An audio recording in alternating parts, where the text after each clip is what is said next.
സർക്കാരുമായി ബന്ധപ്പെട്ട അറിയിപ്പുകൾക്കും മറ്റു വാർത്തകൾക്കും വേണ്ടി ഈ ചാനൽ സബ്സ്ക്രൈബ് ചെയ്യാനും തൊട്ടടുത്ത് ബെല്ലൈക്കൻ എനേബിൾ ചെയ്യാനും മറക്കാതിരിക്കുക. ഹൈക്കോടതി ആന എഴുന്നള്ളിപ്പുമായി ബന്ധപ്പെട്ട് പുറത്തിറക്കിയ മാർഗനിർദ്ദേശങ്ങൾ പാലിച്ചാൽ തൃശൂർ പൂരം നടത്താൻ കഴിയില്ലെന്ന് തിരുവമ്പാടി ദേവസ്വം വ്യക്തമാക്കി.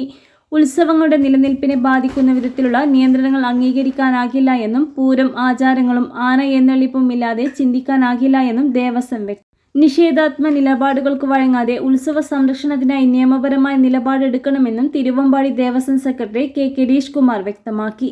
നിയന്ത്രണങ്ങൾ നടപ്പിലാക്കിയാൽ മഠത്തിൽ വരും തെക്കോട്ടിക്കരവും നടത്താൻ കഴിയില്ലെന്നും തിരുവമ്പാടി ദേവസ്വം അറിയിച്ചു. ആനകൾ തമ്മിലുള്ള ദൂരം 3 മീറ്ററെന്നും ആനയും മനുഷ്യരും തമ്മിലുള്ള അകലം 8 മീറ്ററെന്നും നിജപ്പെടുത്തിയാൽ പൂരം മാറ്റേണ്ടി വരും. മഠത്തിൽ വരവൻ നടത്തുന്ന ഇടത്ത് ആകെ റോഡിന് വീതിയുള്ളത് 6 മീറ്ററാണ്. മാർഗനിർദ്ദേശം നടപ്പിലാക്കിയാൽ തൃശൂർ പൂരം പാടത്തേക്ക് മാറ്റേണ്ട സാഹചര്യമാണ് നിലനിൽക്കുന്നത്. എഴുന്നള്ളിപ്പ് മാർഗനിർദ്ദേശത്തിൽ മാറ്റം വരുത്തുന്നതിന് വേണ്ടി പോരാൻ കേരളത്തിലെ എല്ലാ ക്ഷേത്രങ്ങളും ഒന്നിച്ച് ഫെസ്റ്റിവൽ കോർഡിനേഷൻ കമ്മിറ്റി രൂപീകരിക്കുമെന്നും കെ ഗിരീഷ് കുമാർ പറഞ്ഞു. കഴിഞ്ഞ ദിവസമാണ് മതപരിപാടികളും ഉത്സവങ്ങളിലും മറ്റു പരിപാടികളും ആനകളെ എഴുന്നള്ളിപ്പിക്കുന്നതുമായി ബന്ധപ്പെട്ട ഹൈക്കോടതി മാർഗനിർദ്ദേശങ്ങളടങ്ങിയ വിശദമായ ഉത്തരവിറക്കിയത്.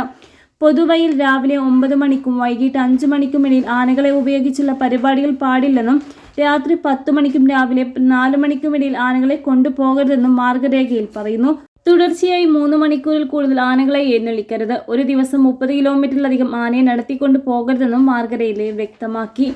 പരിപാടിയുടെ സംഘാടകർ ആനയുടെ ആരോഗ്യ സർട്ടിഫിക്കറ്റ് അടക്കമുള്ള എല്ലാ രേഖകളും ഉറപ്പാക്കണമെന്ന് മറ്റൊരു നിർദ്ദേശം. ജില്ലാതല സമിതി സർട്ടിഫിക്കറ്റുകൾ പരിശോധിച്ചായിരിക്കണം ആന എഴുന്നള്ളിപ്പ് അനുമതി നൽകേണ്ടതെന്നും ഉത്തരവിലുണ്ട്.